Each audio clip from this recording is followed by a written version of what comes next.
Welcome to this conversation as part of the Division G webinar series, launched in 2014 by the AERA Graduate Student Executive Committee.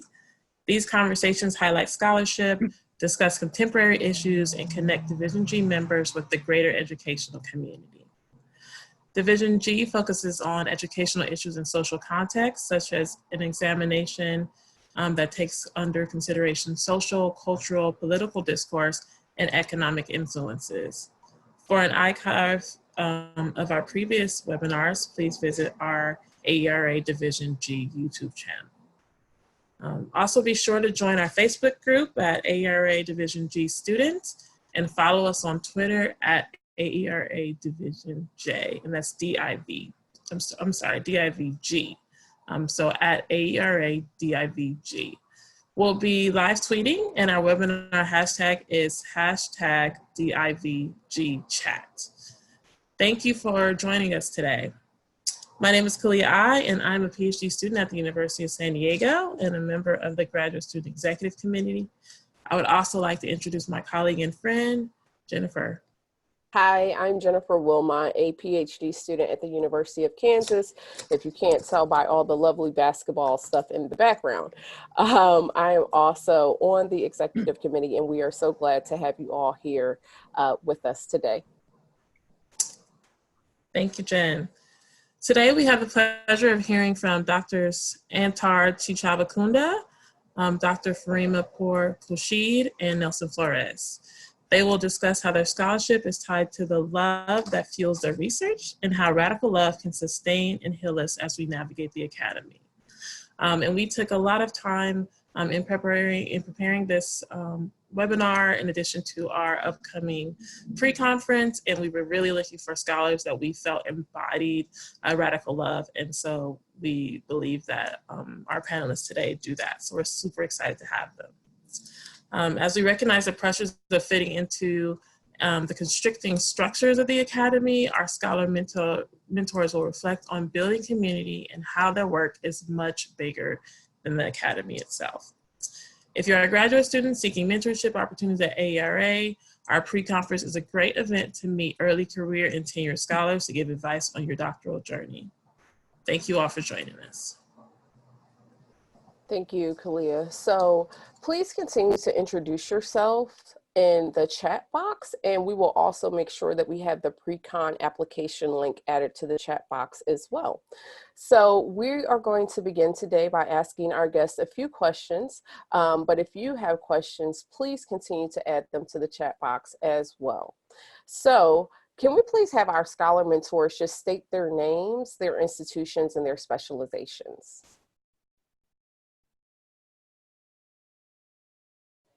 And we can start with you, Dr. Flores.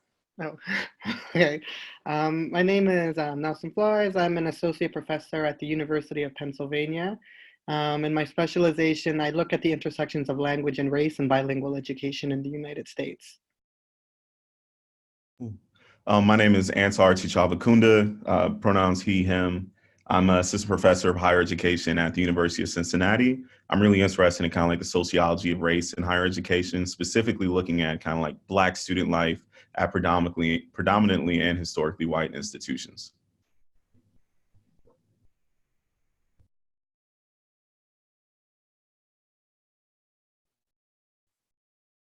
My name is Farima Pour-Khoshid, and I am an assistant professor at the University of San Francisco. And I look at issues and factors that are impacting educators of color in the US, and specifically looking at healing-centered engagement that educators of color go to in order to sustain themselves in the field. Thank you all. So I actually would like to kind of start the webinar with just introducing the DivG Precon and kind of what it did for me as a scholar. So Kalia kind of already gave you the overview of the purpose of Precon, but as a new kind of graduate student who attended her first Precon last year, I found that the experience was definitely unbelievable and connected me to scholars, both near and far, who are also very much about critical scholarship and my interest. So, you know, I can't say enough things about the Precon and how, if you haven't attended before or if you have, please definitely apply again. We have a wonderful array of scholar mentors for 2020, kind of building undeniable bonds and just really that type of mentorship that I think a lot of us are looking for in this work. Just how do we stay true to what we believe in, as well as, fitting within the academy. So I just wanted to share that personal insight, and we can kind of jump into our first question. So how does our theme of embodying radical love and genuineness and authenticity inside and outside of the academy kind of manifest in your own scholarship and praxis? And we will kind of, whoever would like to start.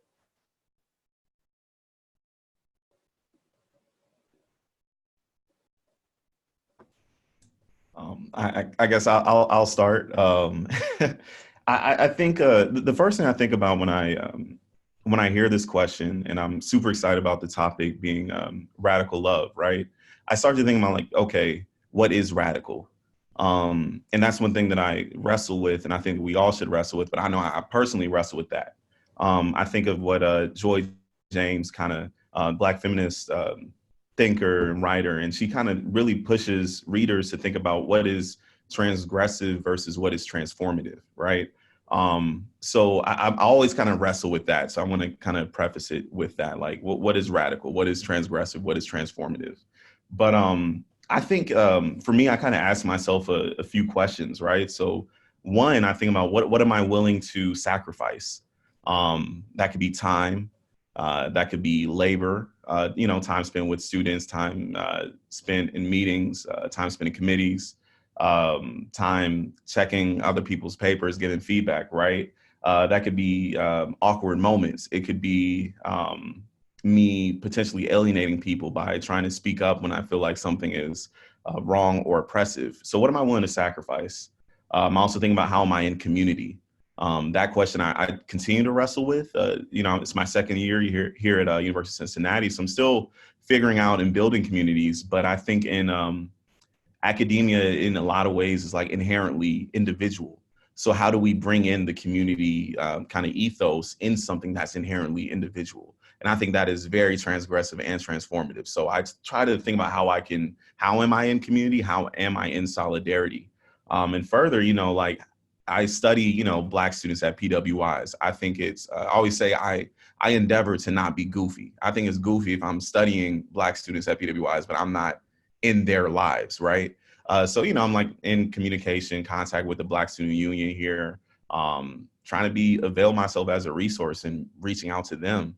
And lastly, I want to be mindful of, my airtime, but also how am I loving myself and thinking about self-care, that type of things. One of my colleagues kind of mentors Big Sister, Raquel Rawl. She says, your CV shouldn't look better than you. And looks is just kind of like meaning like health. Like, are you taking care of yourself? Are you healthy enough to do the good work that we need everyone to do? Thank you.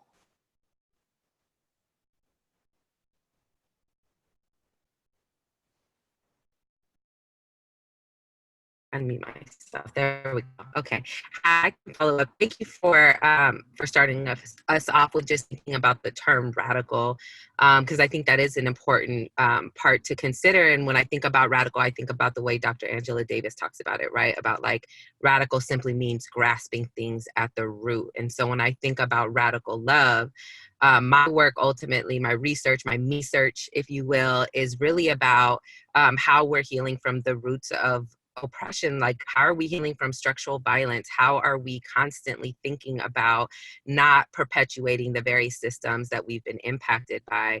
And so I think about the work that I do with my mentor, Dr. Sean Ginwright, around this notion of healing-centered engagement, this notion about radical healing, right?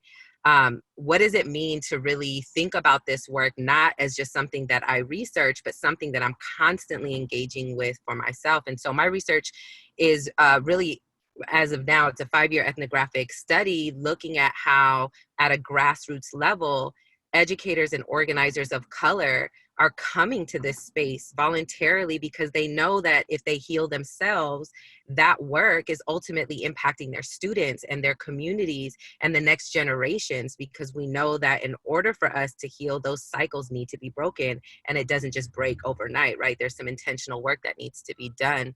But I also think about, like, in the academy, there's ways in which we engage, like you were saying, really at an individual level. And so how am I constantly thinking about how I be, right? So one of the pieces that I co-wrote with some homies and dear friends of mine was really thinking about that human be as like a verb. How do I be with folks when I'm engaging in research, when I'm in the academy and navigating institutional spaces, when I'm at home with my own family?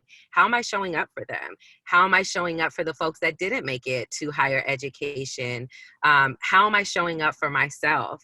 And so I really appreciated the example you talked about with the CV piece, right? Is that sometimes we want to do it all. But also that point of radical love is really about understanding that loving folks is also creating space for other folks to do the work. You don't have to always be the person that is called upon to do this kind of work. And then just that self-accountability and making sure that you're always aligning to your purpose. I think part of the ways that the academy tries to shape us is really through the logics of white supremacy and the logics of like hyper-capitalism. And so how do we make sure that we remain grounded to our purpose and our calling and really reimagining and recreating a new world? Thank you. And Dr. Flores? Yeah, so it's interesting to hear the other answers. So I got the invitation to participate in the pre-conference, and I never say no to graduate students when they invite me to do things. So maybe that's an example, but I would never have described my work as radical love. And mostly it's because I wouldn't describe myself, and I think most people wouldn't describe me as a particularly touchy-feely person. I'm not someone that usually talks about my feelings, and definitely not so much in my scholarship. But the more that I thought about it, the more that I realized that I very much do put myself into my scholarship. And what my scholarship is trying to do, I think, is very much could be thought of as coming from this kind of place of love. What I'm trying to do in my work is to really show that the language practices of low-income communities of color, in particular my work, low-income Latinx children, are legitimate language practices on their own. They don't need to be justified. They don't need to be proven to be legitimate. They just are. And that the ways that academics have oftentimes talked about those language practices is coming from a logic of white supremacy. And so people in my field wouldn't necessarily call what I do particularly loving, because oftentimes I get positioned as angry, or I get positioned as polemical. But I think it's very much coming from my own experiences, right? As someone who grew up in North Philadelphia, as someone who grew up engaged in these language practices, that people in my field who think of themselves as well-meaning liberals are using very, very white supremacist kind of ideologies and discourses to describe and talk about. And so I think for me, my kind of, if I'm going to describe it as radical love, I think what I would say is, as in my role as an academic, I think an important aspect of radical love is to kind of put the lens back on academia and show that oftentimes we as academics, as a field, not necessarily we as individuals, have oftentimes perpetuated the problems that we were purporting to study and solve. And that I think that something that all of us who are interested in doing scholarship and academic work have to constantly grapple with, the fact that academics have oftentimes actually produced the problems rather than resolved the problems, and that part of kind of taking on love would be to precisely not be afraid to point to those issues and not be afraid of getting some people mad at you or get offended, because they're going to be mad at you and they're going to get offended. Thank you so much. And I do want to go ahead and shout out Philadelphia, because I'm from West Philly. So thank you for that North Philly mention, Dr. Flores. So the next question is a two-part question. One, can you kind of speak to the role that mentoring has played in the evolution of you personally and professionally? And then what is your kind of personal approach to mentoring? And Dr. Pour-Khoshid, can we maybe start with you?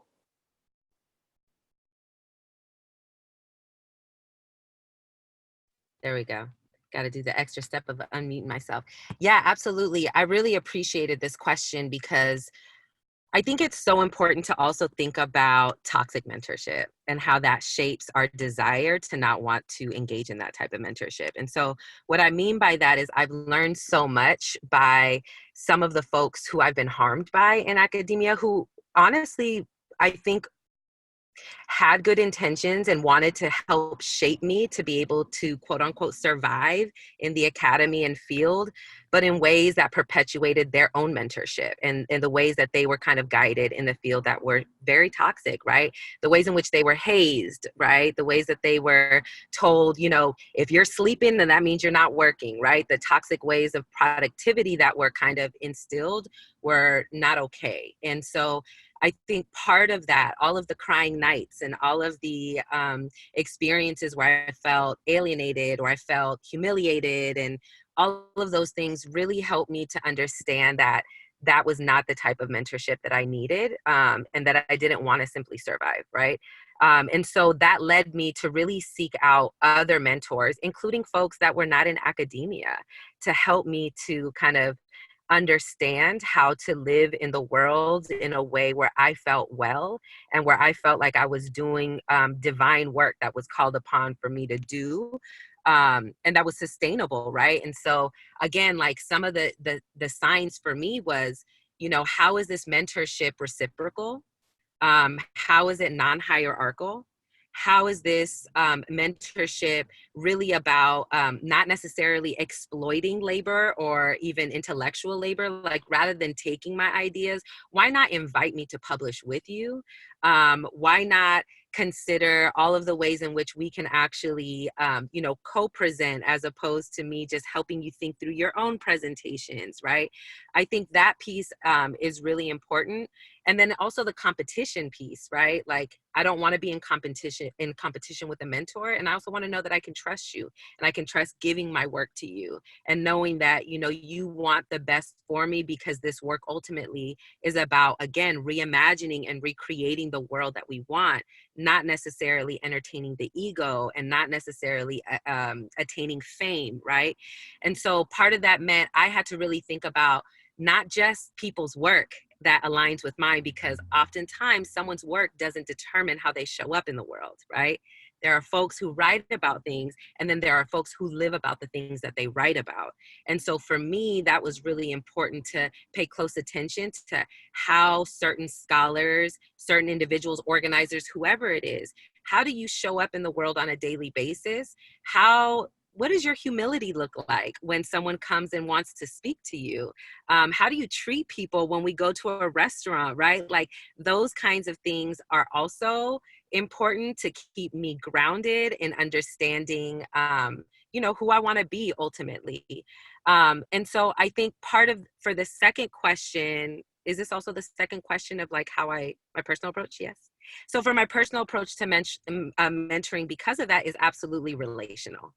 It's always grounded in relationships. Before I want to know about, you know, your productivity, right? Or your work style and all those other things. I want to know about you. Who are you? Why do why are you doing this work?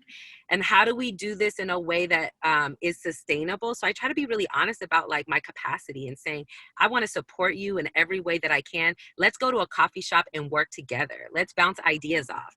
But if our mentorship is only based on me only giving, that's not sustainable for me, because all of my work, including my research, is really about grassroots organizing, and I'm giving so much already. So how do we kind of feed two birds with one seed, as opposed to, you know, depleting myself in order to support you? So I try to just be really honest and then try to figure out a plan through full transparency, is how can I support you and we support each other through this mentorship, so that it's not this like superhero kind of idea of how I can come and help you, right?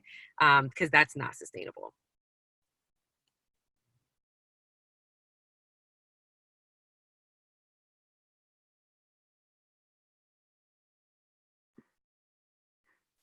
So I think am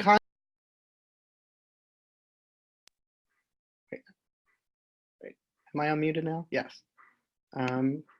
In contrast to kind of the previous testimony, I actually had amazing mentorship in my grad work. Shout out to my dissertation advisor, Dr. Ofelia Garcia, who really modeled and embodied for me the type of mentoring that I want to embody and emulate with my own students. And so I think what she was able to do was one, I think a lot of the things that were being said before was exactly what she was able to do, was one, kind of just know me on a relational level, know what I was about, help me to cultivate what it was I was trying to say. I think she saw what I was saying and treated it as important, and saw that it was coming from a particular experience that's not an experience that's common in many academic spaces, and encouraged me to not be afraid of it. I think that oftentimes the toxic types of mentoring that were being described before, I think in particular make students from marginalized backgrounds afraid of their own voices, afraid to trust their own voices. Because they've been gaslit so many times that things that they know to be true are things that they're constantly questioning. And what she helped me to do was to take that voice and see that as my biggest strength, and not try to run from it, but instead try to use it and mobilize it to speak my truth, to speak truth to the things that I knew to be true. And I think that the ways that I try to emulate that with my students is being very transparent with them about why I give them the types of feedback that I give them. So I am tough, but it's tough love, right? Like I want my students to be prepared for the types of gaslighting that they're going to get in the field. And so I'm very transparent about that, and I share with them how these same things have happened to me, right? And so that I'm not giving them this type of feedback because I don't think that they're brilliant, but because I know that there are going to be others who don't think that they're brilliant. And so they have to be able to dot their I's and cross their T's and not get distracted by the bullshit. And because it's easy to get distracted by all of that. So it's always constantly kind of being like, well, what is it that you're saying, right? And let's hone in on that argument and not let people distract you from that argument, because they will. They'll try to kind of say, what about poor white people? Or they'll try to say like, but aren't you the real racist? You're the one that's perpetuating the problems. But it's like, just stick with what it is that you're saying, what your intervention is, and don't let people distract you. And so I think that being transparent in that way, I imagine, I mean, my students would have to confirm this, but I think that they take my feedback differently because I am tough. I do give lots of feedback, but I hope that they are taking it as Nelson wants my work to be the best it can be because I'm going out into a world that's not going to be as supportive as him, which is the type of mentoring that I had from Ofelia Garcia, where she gave me tons of critical feedback, but I knew that it was coming from a very different place than someone who was trying to tear my work down. Because I don't think that we do a service to our students if we're not preparing them for that world.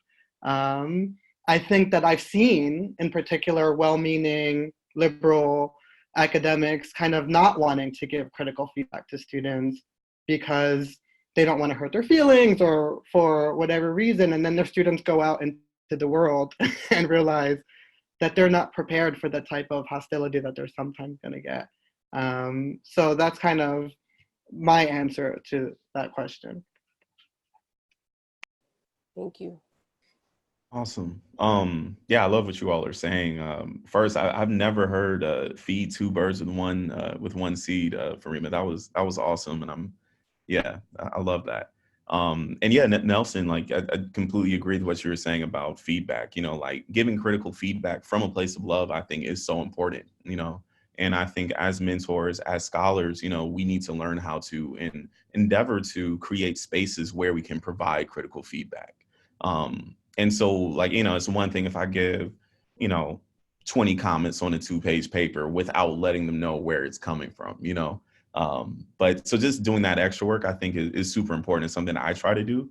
I had a great mentor, and he let me know, like, this is a relationship and it takes effort, think about what, Farima said, like, it takes effort on both parties to do so.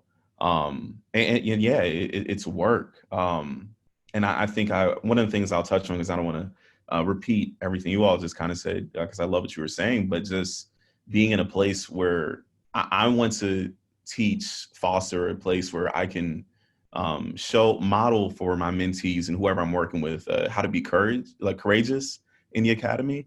My advisor, had a lot of, I think, safety in his position, tenured, named professor and all that. But he really encouraged me and pushed me to use my voice when I thought that something was wrong in my department, and I really I'm thankful that he created that space for me and was in solidarity with me all the way whenever I took stances against something I thought was, racist, what have you. And just one more thing, I know it's not necessarily about mentorship, but then again, think about what does radical mean and what is, and I said sacrifice earlier. I just thought about, at Harvard, we have this whole thing going on when there is a Latina professor who just didn't get denied tenure, and I think about one of my heroes, Derek Bell, and in his obituary, it said that he's probably more known for resigning from prestigious positions than actually taking them, and he actually left Harvard and said, I'm not coming back until you all hire a Black woman on tenure track or tenured, and I think he left University of Oregon because they didn't give tenure to an Asian American woman. And I'm like, that's radical, and that's courage. That's love, and I just feel like it's important to point that out. We do have examples from, elders, from folks who came before us of what this does look like. Thank you. So next question. What advice do you have for graduate students who struggle with initiating or kind of sustaining their own mentoring relationships? And if you could share your vision with us for cultivating these humanizing mentoring interactions. Dr. Flores, can we start with you?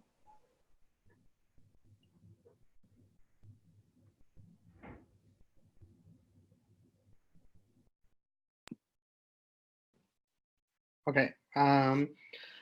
So I think for me, as someone who actually is quite shy, although I don't always present as someone who's quite shy, I can give particular advice to those of you who aren't necessarily good at just randomly walking up to people at conferences the ways that others are. The ways that I've cultivated mentors in my field have been through efforts at trying to make more kind of authentic interaction. So I think like this pre-conference, for example, is a great example of developing an authentic space for interaction with mentors in the field and beginning to develop those more authentic relationships. Another example of another strategy that I used that I think is good, and I encourage my students to use it, and I think others have used it with me now that they want to meet me, is to invite possible mentors to be discussants on panels that you're presenting on. Is a great way to bring your work to their attention.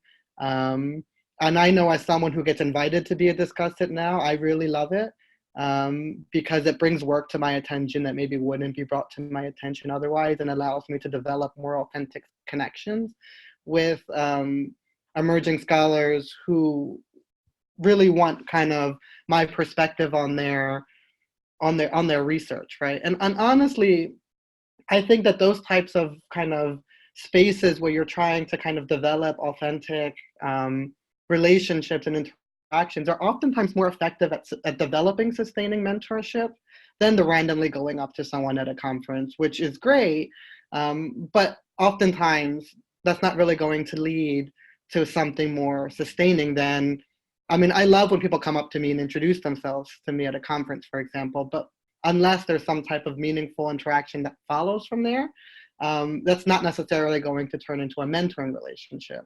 But I would say, so from my experience, when I was a grad student, I had great mentors in my program, but I also would encourage people to not think that your mentors necessarily have to be just in your program or even at your university. And kind of, so I think that I would encourage you to kind of really try to find these authentic spaces and authentic ways to reach out to other mentors in the field who are doing work that you think is important and that you think would be helpful to you. And just speaking for myself, I'm always happy to connect with emerging scholars who are interested in my work in that sense. But I was going to say something else. Oh, and I think that something else that I would say, though, is that my best mentors in some ways have been my peers, people that I became close to in grad school who were not necessarily even just in my program. I mean, I do have some from my program, but people who I met at conferences that we've kind of been a cohort together. So I would say that don't focus all of your energy on connecting to those kind of big name senior scholars who maybe aren't even going to be in the field for that much longer or are doing a lot of other things that aren't necessarily going to be able to give you as much kind of feedback and attention. My peer network, people who I've been kind of doing this work with forever, are the ones that I immediately go to when I feel like I need not just feedback on my work, but that type of emotional support and kind of affirmations when I'm feeling frustrated. So I definitely would encourage you to think of your peers as also mentors and really cultivating and sustaining those relationships too.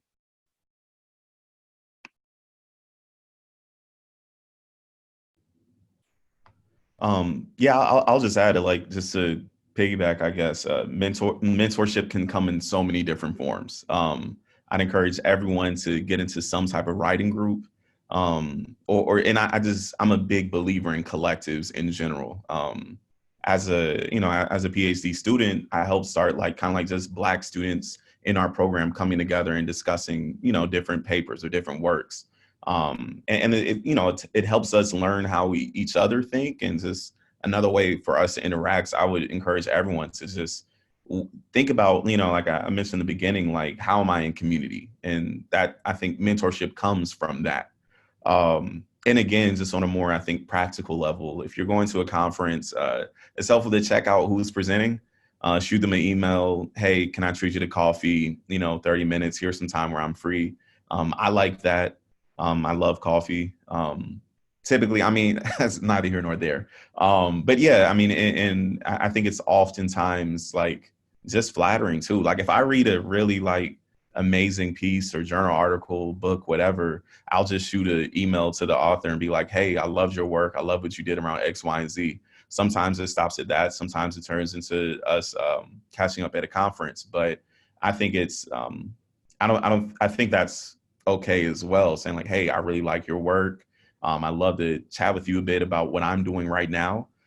If you have 30 minutes to chat during X conference, I'd love it, But yeah, I think that's it. And yeah, be intentional about it. Again, just kind of echoing what Nelson said, just because someone has a big name doesn't mean that they need to be your mentor. I'm really big on energy. If I think you're a mean person or just not a nice person, or you don't respond to one too many of my emails, it's cool, say less, like that. I don't know. So I'm really big on energy. So if you get a weird vibe from someone, I mean, trust your gut. Academia can be a weird place, and you don't want to be around people who have toxic energy. So I'm really big about who I'm around and protecting my energy. So I think we all should be, and thinking about how we're loving ourselves, right?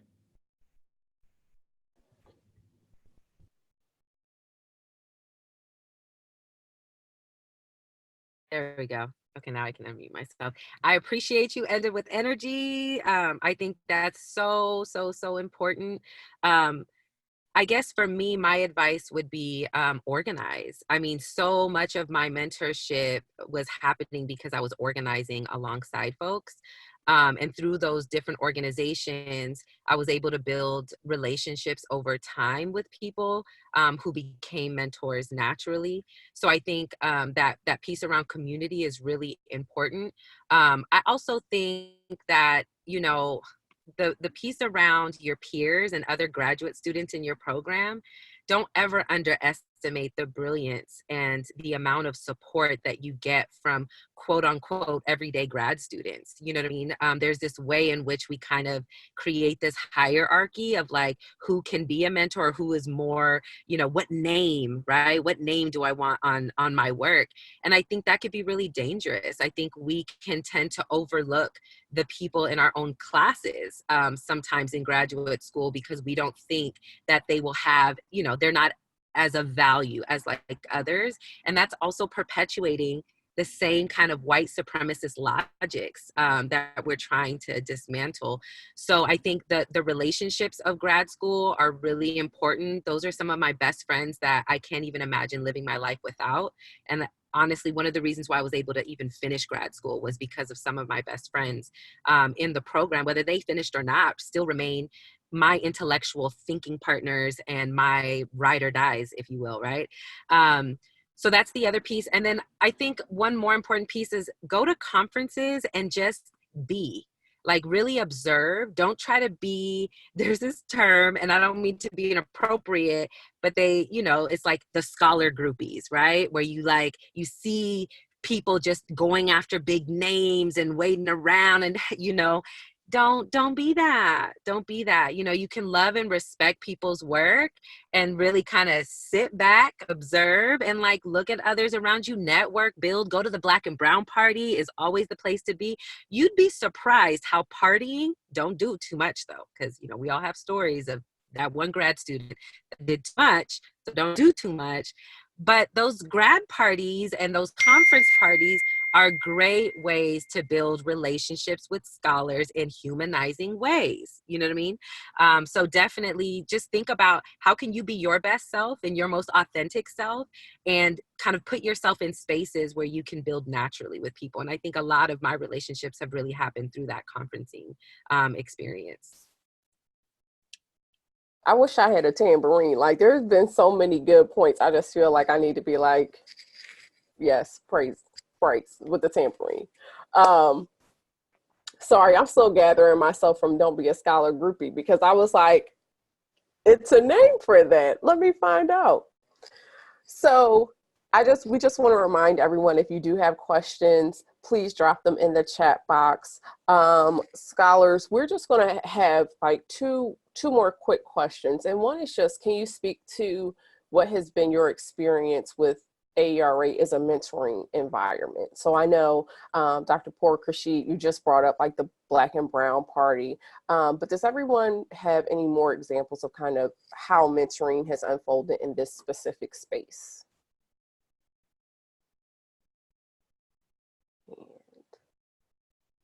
Dr. Pour-Khoshid, we'll just continue with you since you brought up Black and Brown, if that's okay. There we go. Am I unmuted? Yeah, okay. Yeah, I mean, definitely, I think also, again, like being part of SIGs, those receptions are really important. Going to pre-conferences are really important.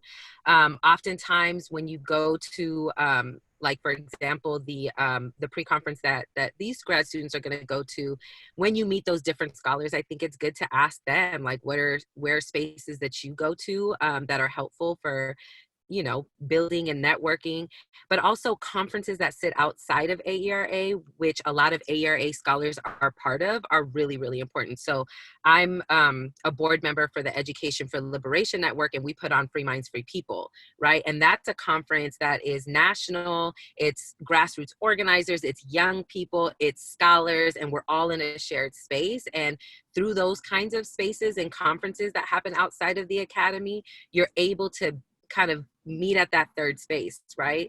So I think that's really important. And sometimes just kind of creating your own spaces. I know like Kevin Kumashiro just had his conference in Hawaii, right? So I get all of my grad student homies who are now professors, and I'm like, look, there's this conference. It happens to be at a amazing location where we can kind of work and play and also be in solidarity with student activists who are occupying, you know, the University of Manoa, like all of these benefits, let's go grow together, and really kind of using those spaces to build, because they're smaller conferences. And so you're able to kind of build relationships with scholars in a different way because of that as well. AERA can feel really overwhelming and really big. And so sometimes those smaller conferences help with that.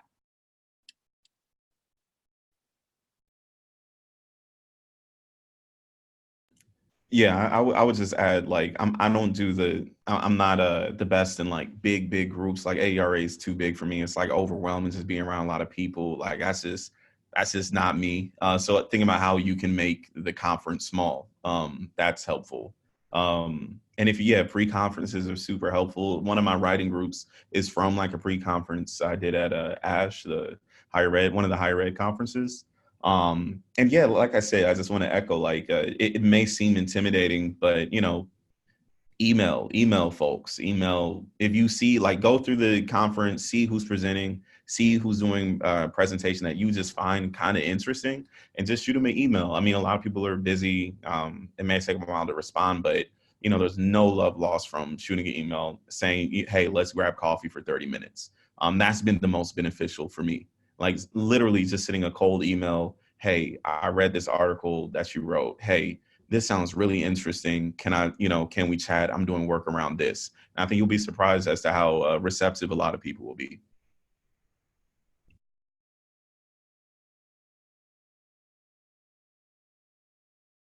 So for me, AERA is really a time for me to reconnect with my friends and my peer mentors. It's like I was talking about before. It's just more of a time to really just have time together, right? Because one of the benefits about AERA for me is that when I'm not here in Philly, I kind of can like put down a lot of the things that keep me distracted here. And it allows me to really kind of sit down with someone and say, hey, we've been talking about wanting to collaborate on this project. Why don't we actually sit down at AERA and try to figure something out, right? And so I spend more time at AERA doing that type of work than going to actual panel presentations. I'll go to maybe, I shouldn't even admit that I don't really go to that many.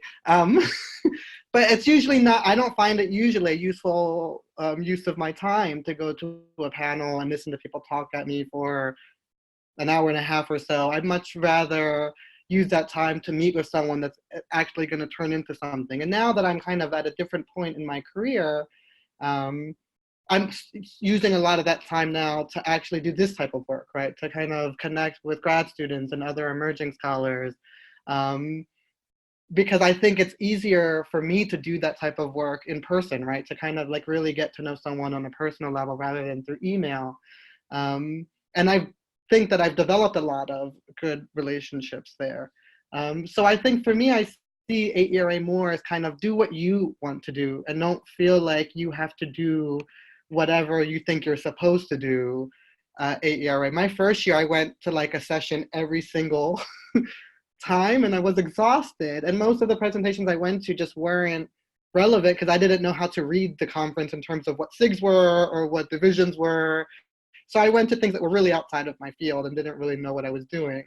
I don't do that anymore. I don't encourage anyone to do that. Just kind of go, get a feel for it, do what makes sense to you.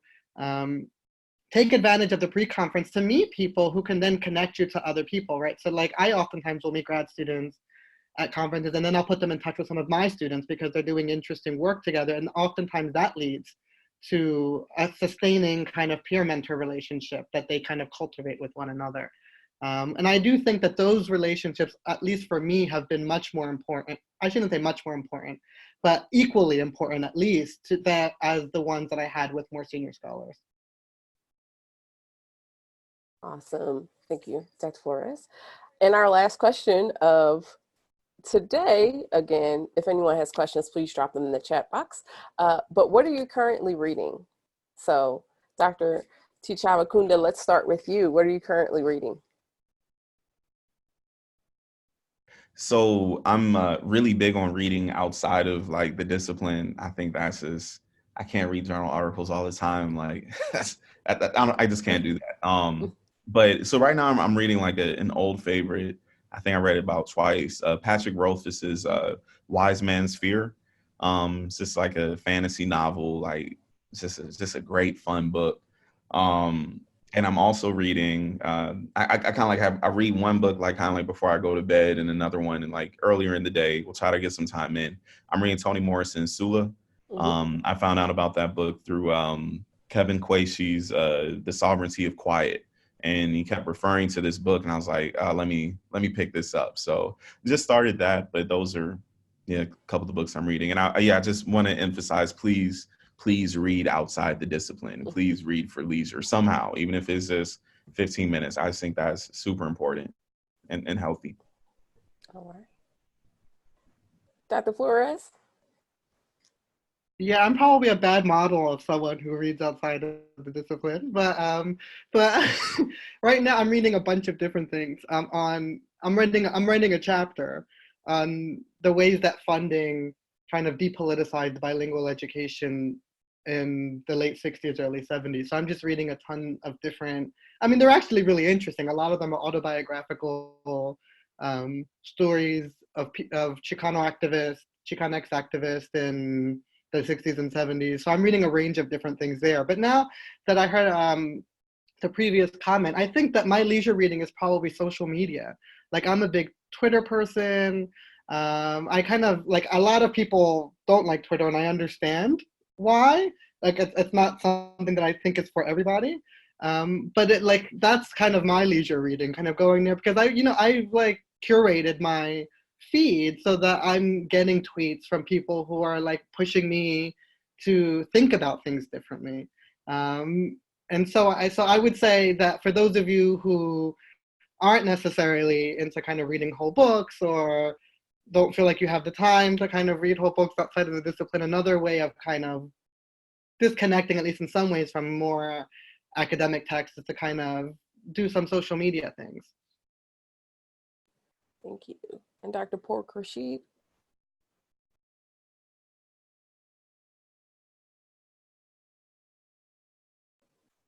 You're unmuted. Okay, sorry, y'all. I'm over here trying to do this from my car. So right now, I appreciated what you said. I'm actually an avid social media reader as well. And so, I mean, I think, again, like my friends and my networks, whether it be on Facebook, they're always sharing really important articles and reads. I'm still trying to learn to navigate the world of Twitter, and I haven't successfully learned. I've even tried the University of YouTube, so that hasn't been really successful for me. But I think there's something about social media, particularly I think about these like tidbits on Instagram, where a simple meme that's shared can really take me to a whole other level in terms of journaling prompts and really thinking about how it sits with me. I follow a lot of healing centered accounts, so I think that's important. So thanks for sharing that. But right now I'm reading two different books side by side. One is called The Racial Healing Handbook, Practical Activities to Help You Challenge Privilege, Confront Systemic Racism, and Engage in Collective Healing. And that's by Annalise Singh. I'm also reading a book called My Grandmother's Hands, Racialized Trauma and the Pathway to Mending Our Hearts and Bodies by Resmaa Menakem. And I'm reading those two because it continues to give me insights about intergenerational trauma that I'm still learning how to heal from. And then from that work, I'm thinking about how it applies to the work that's happening within what I've called a critical and healing centered racial affinity space. It's called HELA for Healing, Empowerment, Love, Liberation, Action, right? And so part of that is like understanding the history, but then getting tools and practical kind of prompts to think about how to kind of read ourselves, read our lives, read our family history in ways that I haven't really been given the tools to otherwise. And then, of course, shout out to one of my sister mentors whom I love so much, Dr. Bettina Love.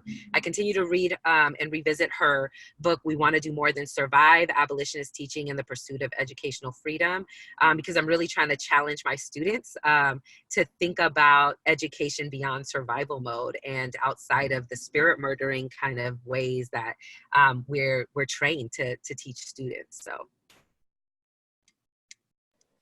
Thank you. So we do have a few questions from the chat box, guests. So A quick one is, who was the author of the transformative versus transgressive text that you mentioned, Dr. Tichavakunda, at the beginning? Could you reiterate that author?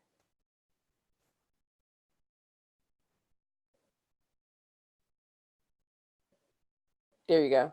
Okay, yeah, that's I believe it's in shadow boxing. The author is Joy James, Black feminist thinker, writer. I think it's either in shadow boxing or transcending the talented 10th. But yeah, she's an incredible thinker. But yeah, I'd recommend anything that Joy James writes.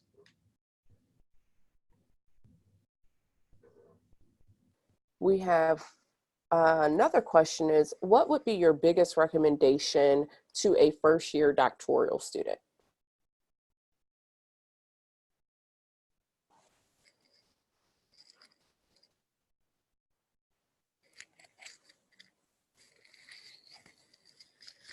Dr. Pour-Khoshid. Okay, am I unmuted now? Yeah. Yes. Man, where do I even begin? Let me just say, be kind to yourself. When I first started my PhD program, it was 2 months after my brother died unexpectedly. I was dealing with an immense amount of trauma, not only just from the grief of that loss, but also from the grief of being in a space that didn't represent who I was. I was around people that didn't talk like me, that didn't look like me, that weren't from the communities I was from. And just the imposter syndrome of it all hit me so heavy. And so the first thing I would say for a first year is, like, be gentle with yourself, be kind to yourself, continue to surround yourself around people who love you, who see you, who support you. But then also, man, I can't stress enough, like, find you a grad school BFF that you could really, I mean, I'm fortunate to have my grad school BFF on this call right now. And I get emotional even thinking about all the car rides where we were crying together, just trying to navigate it all, or the, you know, the walks that we would have to take along the water just to heal from some of the discussions from our courses, right? So really making sure that you're not isolating yourself. I've heard from some folks who will say things like, well, I didn't come to grad school to make friends. And if that's going to be your tactic, then you're going to be just as toxic as whatever mentor made you think that, right? So I think it's just really important to make sure you're humanizing yourself, taking care of yourself, nourishing yourself, and reminding yourself that you are worthy. Whether you complete that program or not, whether you understood that reading or not, there is knowledge that you bring that is oftentimes not even read. Academia isn't ready for you oftentimes, right? So just trust your struggle and trust yourself, and just don't isolate.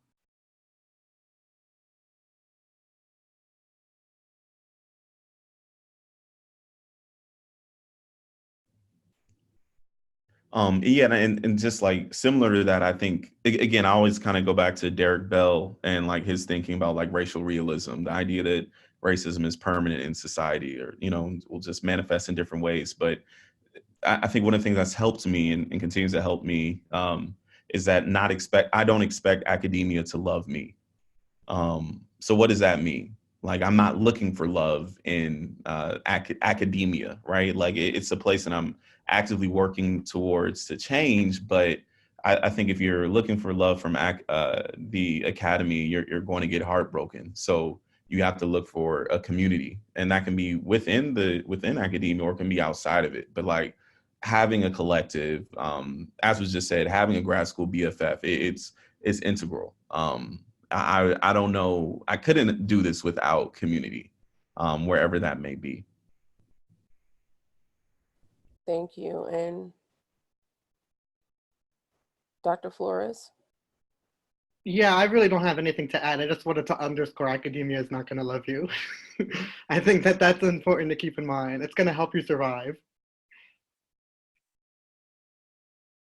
And we do have one last question that I want to make sure we get to. Any tips for navigating being at a PWI as a doctoral student, and also being the only Black male in your cohort? This guest said it feels very isolating and spirit draining.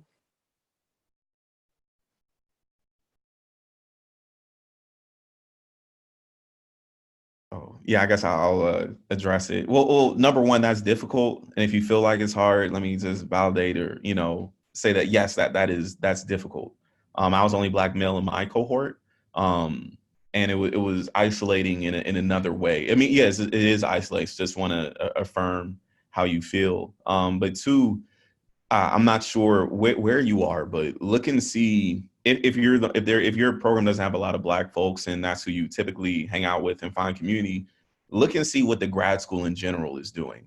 I became a lot of friends and became friends with folks in the business school and the law school. I would hang out at like the Black Cultural Center or whatever office that they have towards Black students or racial minoritized students. So, I mean, it's work, but I think the community is just that important where like, even if you have to seek it out, I think you'll be better for that.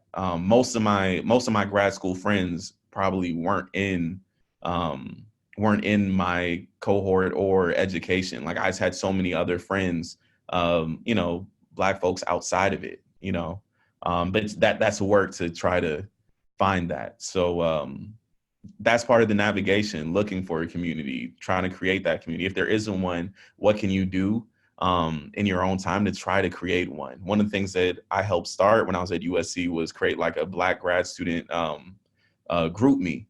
And that was to start off with a bunch of my friends. And it's like, I don't know, a few hundred students now, but it takes labor. Like community is labor, relationships are labor. So yeah, affirming exactly how you feel and say like, try to seek out other communities. And actually, we have one final question, I promise. Would it be bad form or infringing on Black and brown spaces for a white co-conspirator to attend the Black and brown party? Dr. Pour-Khoshid, I'm gonna unmute you.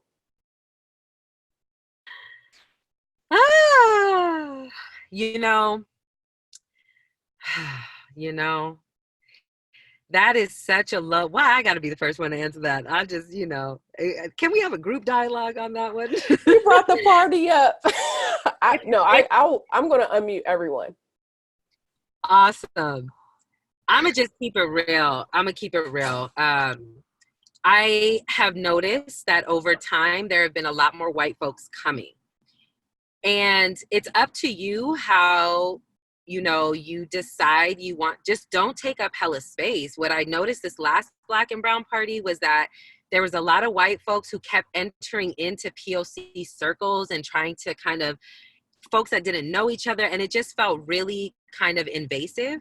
So if you are going to be there,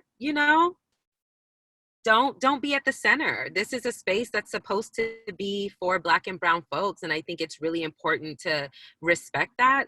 I'll just pause there. I think that's the answer. Yeah, I mean, I would have said the same thing. I agree.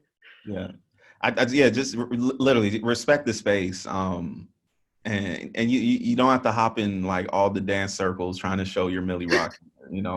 I'm going to turn my back if so. But just kidding, kind of serious. But no, I do appreciate you asking that question. I think that does show a lot of awareness because I think a lot of folks would just enter it and feel entitled to that space. So that's great that you asked that question. But literally just echoing what was before, I think just be mindful of the space, recognize it's a space, and also like it's a special space. One of the few spaces I think that Black and brown folks have. The Millie Rock is what caught us off guard, Dr. Tichavakunda, the Millie Rock. Kali, I'm gonna turn it over to you. What a rich discussion. Thank you all so much. I just want to honor and show gratitude to our panelists. Thank you so much for your transparency, your openness, and how you embody love through your scholarship, through your mentorship, and what you expressed today. I personally feel full of love and inspiration to keep pushing. So thank you. Thank you to our team here at Division G for their leadership and work to help this happen. And of course, thank you to all of you who participated for your engagement and questions. We want to encourage you again to please apply to our pre-conference. This was a taste of it. So imagine this at an extended period with more folks. It's not to be missed. So please do apply to pre-conference, and we'll see you in San Francisco, hopefully. Take good care.